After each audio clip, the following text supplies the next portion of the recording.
మన పొరుగున ఉన్న పాకిస్తాన్, సౌదీ అరేబియాల మధ్య డిఫెన్స్ ఒప్పందాలపై సంతకాలు జరిగాయి. ఇక ఒప్పందం విషయానికి వస్తే ఒక దేశంపై దాడి చేస్తే రెండు దేశాలపై దాడి చేసినట్లుగా భావించాల్సి వస్తుందనేది ఒప్పందం ప్రధాన సారాంశం. ఒకవేళ ఇండియా పాకిస్తాన్పై దాడి చేస్తే సౌదీ అరేబియా పాకిస్తాన్కు అండగా యుద్ధ రంగంలోకి దిగుతుంది.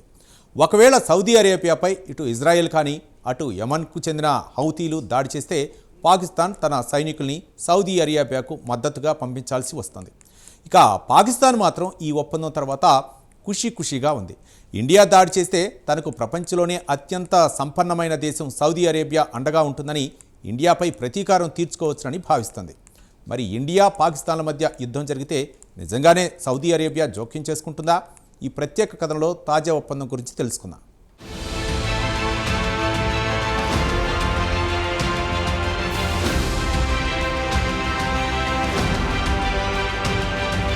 పాకిస్తాన్, సౌదీ అరేబియా మధ్య ద్వైపాక్షిక రక్షణ ఒప్పందం కుదిరింది. ఈ ఒప్పందం ప్రకారం ఒక దేశంపై దాడి జరిగితే ఇరు దేశాలపై దాడి జరిగినట్లు భావించాల్సి ఉంటుంది. ఒకవేళ పాకిస్తాన్పై ఏ దేశమైనా దాడి చేస్తే సౌదీ అరేబియా పాక్కు మద్దతుగా యుద్ధానికి దిగుతుంది.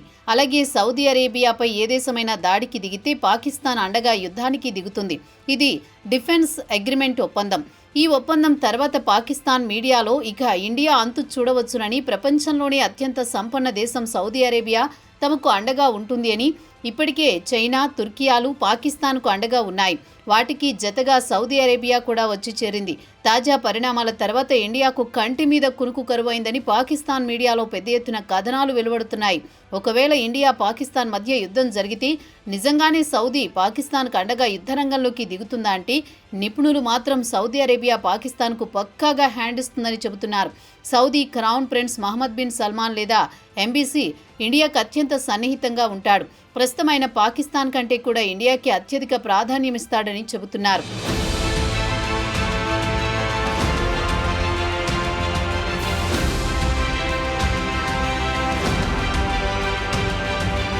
సౌదీ రాజధాని రియాద్లో డిఫెన్స్ ఒప్పందంపై ఎంబీఎస్ పాకిస్తాన్ ప్రధాని షెహబాజ్ షరీఫ్ సంతకాలు చేశారు. పాక్ ఆర్మీ చీఫ్ అసీం మునీర్ కూడా ఈ కార్యక్రమానికి హాజరయ్యారు. ఇక అసలు విషయానికి వస్తే ఇస్లామిక్ దేశాల్లో ఐక్యమత్యం కొరవడింది. ఈ దేశాలకు ఇజ్రాయెల్ కంటి మీద కునుకు లేకుండా చేస్తోంది. ఇజ్రాయెల్ ఒంటి చేత్తో ఇటు ఇరాన్, లెబనాన్, సిరియా, యెమెన్లతో పాటు గాజాతో పోరాడుతోంది. ఇక ఖతార్ సంగతి తెలిసిందే. ఈ నెల 10న హమాస్ నాయకులు దోహాలో సమావేశం జరుగుతున్న భవనంపై ఇజ్రాయెల్ బాంబుల వర్షం కురిపించింది.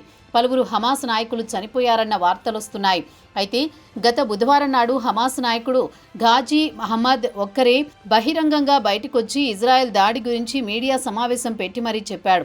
అగ్రనాయకులు సురక్షితమని చెబుతున్న ఖలీల్ అల్ హయ్యా మాత్రం కనిపించలేదు. ఇక ఇజ్రాయెల్ రెచ్చిపోయి ప్రతి ముస్లిం దేశంపై దాడులు చేస్తుంటే అన్ని దేశాలు చోద్యం చూస్తున్నాయి తప్ప ఇజ్రాయెల్కు గుణపాఠం చెప్పడానికి సాహసించడం లేదు. ఇజ్రాయెల్ దాడి తర్వాత ముస్లిం దేశాలన్నీ కలిసి దోహాలో సమావేశమయ్యాయి. కానీ ఎలాంటి తీర్మానం చేయకుండా వచ్చిన దారిలోనే వెళ్లిపోయాయి. ఇక్కడే వారి ఐక్యమత్యం కనిపిస్తోంది. ఇక యూరోపియన్ దేశాలన్నీ కలిసి నాటోగా ఏర్పడినట్లు ముస్లిం దేశాలన్నీ కలిసి ఇస్లామిక్ నాటోగా ఏర్పడాలన్న ప్రతిపాదన తీసుకువచ్చారు. మరి ఇది ఎంతవరకు సక్సెస్ అవుతుందో వేచి చూడాల్సిందే.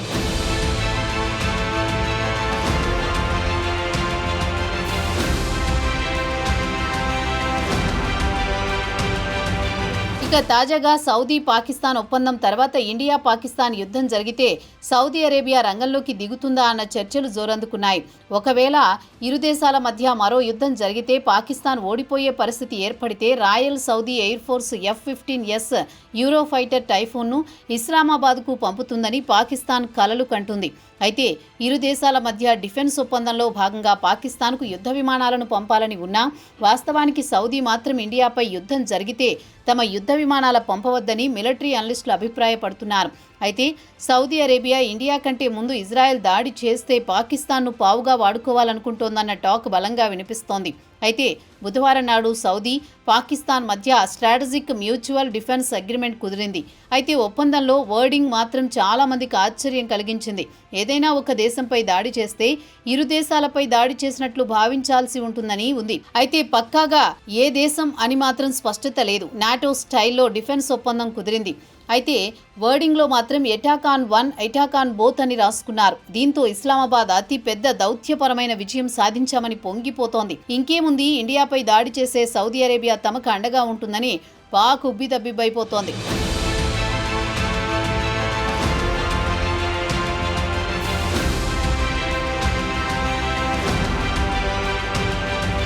అయితే పాకిస్తాన్కు సౌదీ అరేబియాకు మధ్య గత కొన్ని దశాబ్దాల నుంచి అనధికారికంగా రక్షణ రంగానికి సంబంధించి సంబంధాలు ఉన్నా ఇక తాజాగా అధికారికంగా రక్షణ రంగానికి సంబంధించి ఒప్పందాలు జరిగాయి.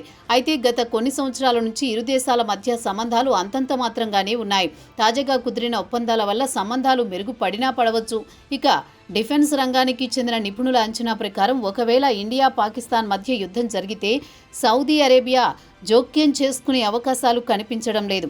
ప్రస్తుతం ఒప్పందం జరిగిన టైమింగ్ పట్ల వారు అనుమానాలు వ్యక్తం చేస్తున్నారు. ఒకవేళ ఇండియాపై పాకిస్తాన్ దాడి చేస్తే సౌదీ అరేబియా ఈ ఒప్పందం నుంచి తప్పుకునే అవకాశాలు మెండుగా ఉన్నాయని చెబుతున్నారు.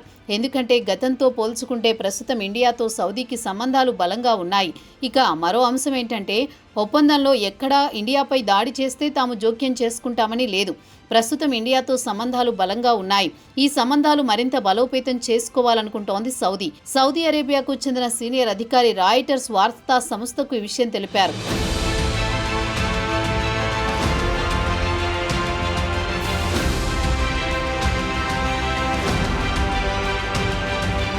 ఇక ఇరు దేశాల మధ్య వాణిజ్యం విషయానికి వస్తే ఇండియాకు అతిపెద్ద వాణిజ్య భాగస్వామి సౌదీ. ఇక రియాద్ విషయానికి వస్తే ఇండియా అతిపెద్ద భాగస్వాముల్లో రెండవది. 2014-25 ఆర్థిక సంవత్సరంలో ఇరు దేశాల మధ్య ద్వైపాక్షిక వాణిజ్యం $41.88 బిలియన్ చేరుకుంది.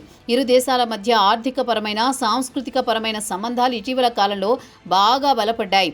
ఇక మరోపక్క పాకిస్తాన్కు సౌదీ అరేబియాకు మధ్య ద్వైపాక్షిక వాణిజ్యం కేవలం $3-4 బిలియన్ మాత్రమే.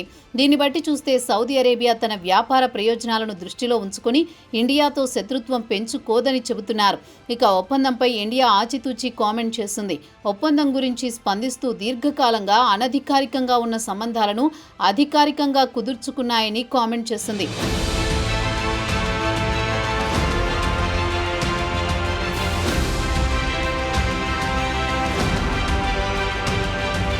ఇక ఇరు దేశాల మధ్య ఒప్పందంపై సంతకాలు చేసిన టైమింగ్ గురించి ప్రధానంగా ప్రస్తావిస్తున్నారు డిఫెన్స్ రంగానికి చెందిన నిపుణులు. ఎందుకంటే ఇజ్రాయెల్ ఇటీవలే ఖతార్పై దాడి చేసింది. దోహాలో హమాస్ నాయకులను లక్ష్యంగా చేసుకుని బాంబుల వర్షం కురిపించింది. దీంతో అరబ్ నాయకుల గుండెల్లో రైళ్లు పరిగెడుతున్నాయి. ఇజ్రాయెల్ ఒంటి చేత్తో ఇటు ఇరాన్, లెబనాన్, సిరియా, యెమెన్, ప్రస్తుతం ఖతార్పై కూడా దాడులు చేసి వణికించేసింది. అయితే దోహాపై దాడి చేయడానికి ముందు ట్రంప్ అనుమతి తీసుకోకుండా ఇజ్రాయెల్ దాడి చేయదన్న టాక్ డిప్లొమాటిక్ సర్కిల్స్లో బలంగా వినిపిస్తోంది. దీంతో అరబ్ దేశాలకు అమెరికాపై నమ్మకం క్రమంగా సడలుతోంది. ఎందుకంటే అరబ్ దేశాలకు అమెరికా సెక్యూరిటీ గ్యారంటీ ఇస్తూ వస్తోంది.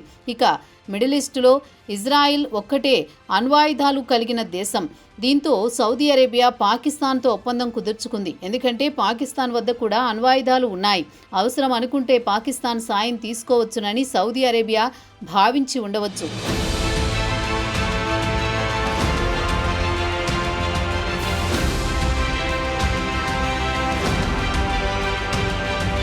ఇక పాకిస్తాన్కు సౌదీ అరేబియాకు మధ్య రక్షణ రంగానికి చెందిన సంబంధాలు కేవలం కాగితాలకు మాత్రమే పరిమితమవుతాయని రక్షణ రంగానికి చెందిన నిపుణులు గట్టిగా నమ్ముతున్నారు. ఒకవేళ ఇరు దేశాల మధ్య యుద్ధం జరిగితే రియాద్ ఇండియాతో సంబంధాలు తెగతింపులు చేసుకునేంత రిస్క్ తీసుకోదని చెబుతున్నారు. అయితే ఇదే ఇజ్రాయెల్ సౌదీ అరేబియాపై దాడి చేస్తే పాకిస్తాన్ తమ సైనికులు సౌదీకి అండగా పంపాల్సి వస్తుందనేది నిపుణుల అంచనా. ఇక పాకిస్తాన్ అణ్వాయుధాల తయారీకి సౌదీ అరేబియా పెద్ద మొత్తంలో ఫండింగ్ చేసిందని రిటైర్డ్ పాకిస్తాన్ జనరల్ ఫిరోజ్ హసన్ ఖాన్ రాసిన పుస్తకం eating grass the making of the Pakistani bomb అనే పుస్తకంలో ప్రస్తావించారు. ఇక ఒప్పందం ప్రకారం చూస్తే సౌదీ అరేబియా పాకిస్తాన్ను తనకు అనుకూలంగా వాడుకుంటోంది. ఎందుకంటే ఇప్పటికీ ఇండియా పాకిస్తాన్ల మధ్య 4 యుద్ధాలు జరిగినా సౌదీ అరేబియా ఇప్పటి వరకు పాకిస్తాన్కు మద్దతు తెలుపుతున్నట్లు ఒక ప్రకటన కూడా ఇవ్వలేదు. ఇక ఒప్పందం ప్రకారం మిడిల్ ఈస్ట్ యుద్ధంలో పాకిస్తాన్ సేవలను వినియోగించుకోవాలనేది సౌదీ క్రౌన్ ప్రిన్స్ ఎంబీసీ పక్కా ప్లాన్ వేసి పాక్ ప్రధాని షెహబాజ్ షరీఫ్ను బకరా చేశాడన్న టాక్ కూడా వినిపిస్తోంది. మరి ఇజ్రాయెల్లో యుద్ధం చేసే సత్తా పాకిస్తాన్కు ఉందా అంటే అనుమానమే అంటున్నారు డిఫెన్స్ రంగానికి చెందిన నిపుణులు. మరి పాక్ ఆశలు సౌదీ అరేబియా ఎంతవరకు నెరవేరుస్తుందో వేచి చూడాల్సిందే.